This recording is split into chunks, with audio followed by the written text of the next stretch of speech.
বৌ কোৱাৰ্টাৰত গৈছিলোঁ বৌ মানে কোৱাৰ্টাৰ ওচৰতে বিহুৰ প্ৰগ্ৰাম আছিলে বিহুৰ প্ৰগ্ৰাম চাবৰ কাৰণে গাঁৱত মানে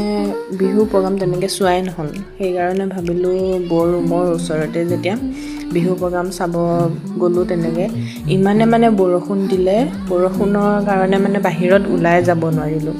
তাৰপিছত বিহু চোৱাটো নহ'লে সেইকাৰণে বৌ মানে বহুত দিনৰ পৰা কৈ আছিলে চুলিখিনি ষ্ট্ৰেট কৰিব লাগে বুলি সেইকাৰণে আজি ষ্ট্ৰেট চোৱা নহ'ল বৰষুণৰ কাৰণে ভাবিলোঁ চুলিখিনিকে ষ্ট্ৰেট কৰি দিওঁ এয়া চুলিখিনি ষ্ট্ৰেট কৰি দিলোঁ বৌৰ চুলিখিনি এবাৰ সৈতে দুবাৰ ষ্ট্ৰেট কৰি দিছোঁ মই এয়া ষ্ট্ৰেট কৰি দিয়াৰ পিছত মানে চুলিখিনি বহুত দীঘল দেখিছে তাৰপিছত চুলিখিনি ষ্ট্ৰেট কৰি হ'ল